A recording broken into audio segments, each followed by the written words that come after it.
Next gen நேர்களே அனைவருக்கும் வணக்கம். நான் உங்கள் ஸ்ரீ சுபம் விஜயகுமார். ஆவணி மாத பலாபலன்கள். ஆடி போய் ஆவணி வந்தால் வாழ்க்கை டாப்பில் வர்றதுக்கு உண்மையாகவே அந்த மாதம் தாங்க. இந்த மாதத்துக்கு விசேஷத்துக்கு பஞ்சம் இல்லை, இறைவன் அருளுக்கும் பஞ்சம் இல்லைன்னு சொல்லலாம். ஏன்னா ஃபஸ்ட்டு பார்த்திங்கன்னா ஆவணி அவிட்டம், வரலட்சுமி நோன்பு இருக்குது, கோகுல அஷ்டமி, ஓணம் பண்டிகை, இதோடு முடிஞ்சுதான் ஆவணி மூலம். ஆவணி மூலம் பார்த்திங்கன்னா மதுரை மீனாட்சி அம்மன் இந்த விசேஷங்கள் அற்புதமாக இருக்கும்.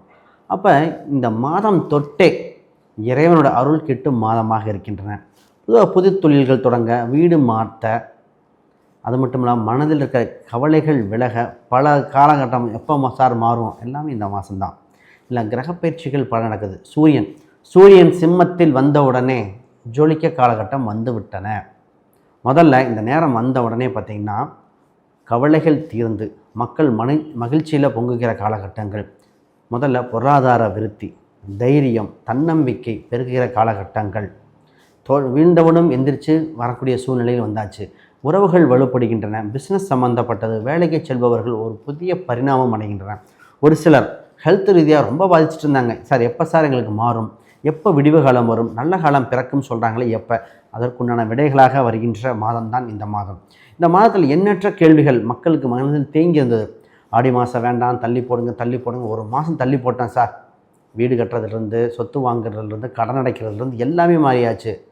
விடியல் எப்பொழுது இதோ உங்களுக்கு. இந்த மாதத்தில் வந்த உடனே ஃபஸ்ட்டு மனம் மகிழ்ச்சி ஏற்படுது. உலகில் ரீதியாக மாற்றம் ஏற்படுது. உங்களுக்கு ஏற்படாதா?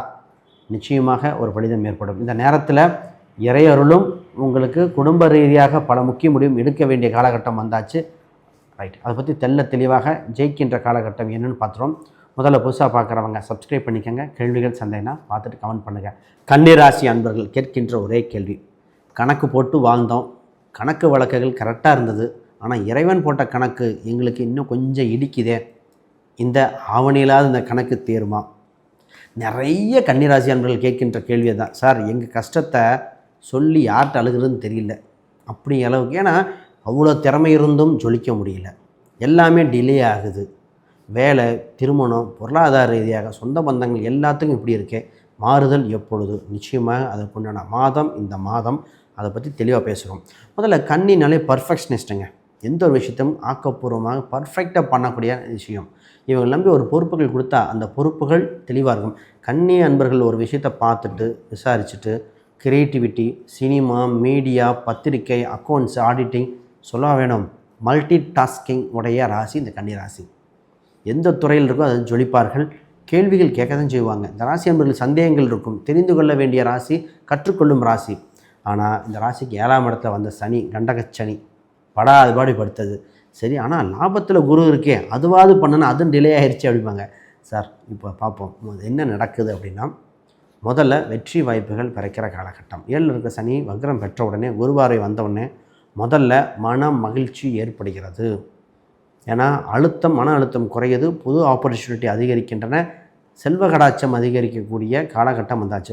முதல்ல பொருளாதார ரீதியாக ரெடி ஆகிக்கணும். பணம் பொருளாதார ரீதியாக நினச்ச பொருளாதாரம் ஏற்படுத்த வேண்டிய காலகட்டம் வருது. அதில் காம்ப்ரமைஸாக பண்ணிக்காதீங்க. இந்த நேரத்தில் பார்த்திங்கன்னா சார் ஒரு ஆப்பர்ச்சுனிட்டி வேணான்னு சொல்லி அதெல்லாம், ஏன்னா உங்களுக்கு கடன் ரீதியாக அடைக்க வேண்டியது எத்தனை இருக்குது, உங்களுக்கு இடம், வீடு, சொத்து தவற விட்டது என்ன, விற்கப்பட்ட நகை வாங்கும் காலகட்டம் என்ன. அப்போ உங்களுக்கு ஒரு பொருளாதார ரீதியாக ஒரு ஆப்பர்ச்சுனிட்டி வரும், சரியாக பயன்படுத்தி கொள்ளுங்கள். முதல்ல இந்த ராசி அன்பர்களுக்கு கௌரவம், அந்தஸ்து உயரும். இந்த ராசி அன்பர்களுக்கு நிறைய இன்சல்ட்டுங்க. சொந்த பந்தங்களும் சரி, உறவுகளும் சரி, வேலை செய்கிற இடத்துலையும் சரி. ஏன்னா ஒரு பொருட்டாகவே மதிக்கலை, பேசுகிற பேச்செல்லாம் வித்தியாசமாக இருந்தது, நான் சொல்லி கொடுத்தவங்க, நான் வளர்த்து விட்டவங்க அப்படின்னு மாறினது. இப்போ அதை தன்னம்பிக்கை, கௌரவங்கள் எடுக்கக்கூடிய காலகட்டம் வந்தாச்சு. அதற்கு இறை வழிபாடு நிச்சயமாக இருக்கும். இப்போ சார் உங்களுக்கு ஒரு இடம், வீடு, சொத்து சம்மந்தப்பட்டது பாருங்கள். அது தேவைக்கா ஆசைக்கான்னு பாருங்கள். தேவைக்குன்னா வாங்கிக்கங்க, ஆசைக்கு வேண்டாம். அப்போ இடம், வீடு, சொத்து வாங்கக்கூடியது, விற்ற சொத்துக்கள் அது இணையாக ஒரு சொத்து வாங்கக்கூடியது, நகை அடகு வைத்ததை மீட்கக்கூடிய காலகட்டம், இதெல்லாம் ப்ளஸ். அப்போ சார் வேலை ரீதியாக அதுக்கு பணம் வேணுமே, அங்கே தான் வேலை ரீதியாக என்னென்னா, வேலை இல்லாதவங்க வேலை கிடைக்கும். நிறைய பேருக்கு ஜாப் மிஸ் ஆயிடுச்சு. ஜாப் இல்லாமல் கஷ்டப்பட்டது, இந்தியா வந்துடலாமான்னு கேட்ட பல பேர், இல்லை வேலைக்கு பிஸ்னஸ் பண்ணலாமான்னு கேட்டது பல பேர் இந்த கன்னிராசி என்பர்கள். சார் வேலை இல்லை, என்ன பண்ணலாம், குடும்பம் இருக்குது, கடன் இருக்குது, வெளிநாடா இல்லை பிஸ்னஸாக, இப்போ பொதுவாக ஜாதகர் இண்டிவிஜுவல் ஹாரோஸ்கோப் தகுந்த மாதிரி மாறும். எல்லா கன்னிராசிக்கு பொதுவாக சொல்லக்கூடாது. நிறைய பேர்த்து ஜாதகம் பார்த்துட்டு நான் சொல்லியிருக்கோம், வேலைக்கு போங்க, வெளிநாட்டு அமைப்பு உண்டு, இல்லை பிஸ்னஸ் பண்ணுற காலகட்டம் வந்தாச்சு, மனைவி பேரிலோ கணவன் பேர்லையோ போட்டு பண்ணுங்கன்னு சொன்னதெல்லாம் உண்டு. அது மாதிரி முடிவெடுக்க வேண்டிய நேரம். சரி, இப்போ வேலை தான் சார் அப்படின்னு முடிவெடுத்தாங்க. வேலையில் பார்த்திங்கன்னா புது புது வாய்ப்புகள் வரும். ஏற்கனவே வேலை செய்த கம்பெனியில் திடீர்னு கூப்பிடுவாங்க. ஏற்கனவே வேலை செஞ்ச நாட்டில் வேலை செஞ்ச ஊர்லேயே ஒரு வாய்ப்பு வருதுங்க. அதே ஃபீல்டில் ஒரு வருது.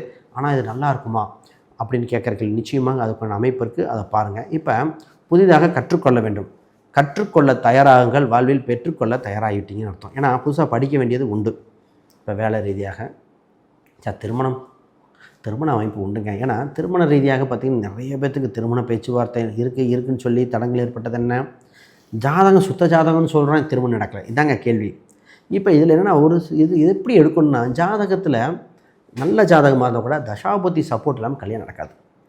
இன்றைக்கெலாம் பார்க்கும்போது பார்த்திங்கன்னா செவ்வாய் தோஷம் இல்லை, ராகு கேது இல்லை, 7ஆம் இடம் 8ஆம் இடம் சுத்தம். ஆனால் திருமணம் நான் பார்க்கும்போது சொல்லி திருமண யோகம் இல்லை, அவங்களுக்கு 38 வயசு, அவங்க ஆல்ரெடி 36 ஆச்சு, இன்னும் 2 வருஷம் கழிச்சு படாத பட்டுற மாட்டாங்க. ஆனால் அப்போ தான் அமைப்பு இருக்குது. ஸோ ஏன் சார்னா நடந்த தசாபுத்தி அத்தனையுமே பார்த்திங்கன்னா 6ஆம் வீட்டில் அதிக கிரகம் இருந்து அங்கேயே தசை நடத்திட்டுருக்குது. அப்போ 9ஆம் வீடு ஒட்டியோ 2ஆம் வீடு ஒட்டி 11ஆம் வீடு கிரகமே அடுத்து தான் வருது. 38,000 அமைப்பு வேறு இல்லை, வழியே இல்லை தான். அப்போ பரிகாரங்கள் குறிப்பிட்ட பரிகாரம் கொடுத்து கொஞ்சம் முன்னாடி பண்ணலாம். அப்போ அது ஒத்துக்கிட்டாங்க, இந்த மாதிரி திருமண அமைப்பு இருக்குது, அப்போ அப்படி தான் பண்ணணும்.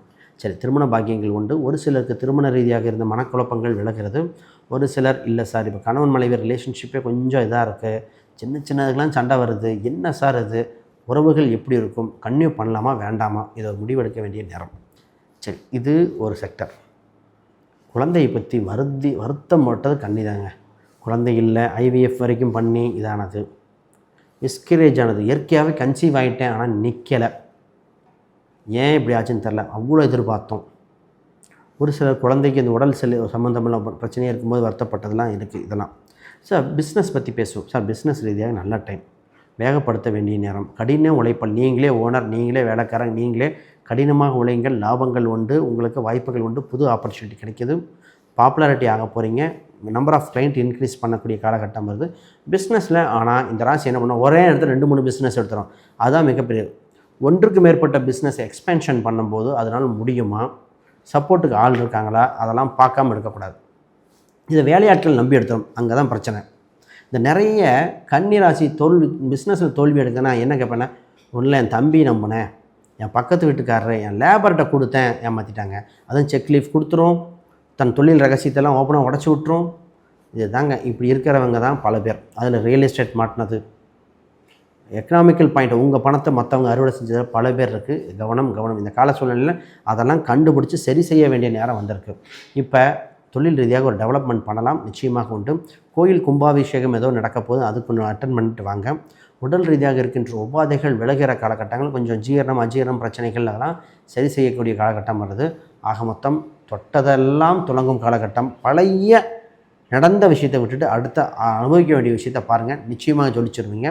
வேறு கேள்விகள் சந்தேகம்னா கீழே கமெண்ட் பண்ணுங்கள். அனைவருக்கும் வணக்கம், வாழ்த்து. நெக்ஸ்ட் சென் நேர்களே, இத்தனை நேரம் பார்த்திங்கன்னா கோச்சார பலன், ஆவணி மாத பலனை பார்த்தோம். இதை தாண்டி உங்களுக்கு யாருக்காவது தனிப்பட்ட முறையில் ஜாதகம் பார்த்து தெளிவான விளக்கங்கள் பெற்று திருமண ரீதியாக, உறவுகள் ரீதியாக, வேலை வாய்ப்புகள் எப்படி இருக்குது, செல்வ கடாட்சம் எப்படி இருக்குது, வருமானம் வழிவகை என்ன, உடல் ஆரோக்கியம் எப்படி இருக்குது, பிஸ்னஸ் பண்ணலாமா, எங்கள் சொந்த ஊரா பூர்வீக ஊரா, வெளிநாட்டு சம்மந்தப்பட்டது எப்படி இருக்கும், விசா கிடைக்குமா, இல்லை பூர்வீக சொத்துக்கள் கிடைக்குமா, இந்த மாதிரி எண்ணற்ற கேள்விகள் விடைகள் இது பண்ணலாம். இதை தாண்டி இப்போ நம்ம எக்ஸ்பர்ட்டாக பார்த்திங்கன்னா ஃபோன் நம்பர் எடுத்துறது, ஃபோன் நம்பர் நியூமராலஜி, அதை ஒவ்வொரு ஃபோன் நம்பரும் கரெக்டாக வேலை செய்யணும். அது ஃபோன் நம்பர் இருக்குது. வண்டி எண்களுக்கு கார் நம்பர் எடுத்து கொடுக்கக்கூடியது, இது ரொம்ப சிறப்பாக இருக்கும். அந்த மாதிரி வாஸ்து சம்மந்தப்பட்ட இத்தனை மாதிரி இருந்தால் ஸ்க்ரீனில் தெரிய எண்களுக்கு கான்டாக்ட் பண்ணுங்கள். இன்னொரு விஷயம், நான் ஒரு புக் ஒன்று பப்ளிஷ் பண்ணியிருக்கேன், modern paths exploring Vedic astrology for today. இந்த புக் பார்த்திங்கன்னா ப்ராக்டிக்கல் கைடுங்க, இன்றைய காலகட்டத்துக்கு தந்தாற்போல் அனைவருக்கும் ஜோதிடம் போய் சேரணும்னு சொல்கிறதுக்காக எளிமையாக எழுதப்பட்டது. இந்த புத்தகத்தை படித்தால் நீங்களே ஒரு ஜோதிடர் ஆகலாம். இதுதானா, அது எங்கள் வாழ்க்கையில் இதுதான் நடந்ததுக்கு காரணம் இதுதானா, கோச்சாரம், தசாபுத்திகள், யோகங்கள் என்ன சொல்லுது, நட்சத்திர சூட்சமங்கள், கிரக சூட்சமங்கள், அதை பற்றி தெளிவாக கொடுத்துருக்கேன். நிறையா கிரகம் ஒன்று சேர்ந்துருக்குமே, 5-6 கிரகம் இருக்குமே, அதை பற்றி எழுதியிருக்கு. ஒரே கடத்தில் 4-5 கிரகம் இருக்குது, அதை பற்றி என்ன, எப்படி சார் என்ன, இதை பற்றி தெளிவாக இந்த சொல்லியிருக்கு. இது எல்லாமே உங்களுக்கு விளக்க கொடுக்கக்கூடியது. இது எங்கே கிடைக்குன்னா அமேசான், ஃப்ளிப்கார்ட், கூகுளில் கூட இருக்குது. சர்ச் பண்ணி வாங்கிக்கலாம். இல்லை ஸ்க்ரீனில் தெரிய எங்களுக்கு கான்டாக்ட் பண்ணுங்கள், உங்களுக்கு அந்த லிங்க் கொடுப்பாங்க, நீங்கள் வாங்கிக்கலாம். வேறு கேள்விகள் சந்தேகம்னா கமெண்ட் பண்ணுங்கள். அனைவருக்கும் வணக்கம், வாழ்த்துக்கள்.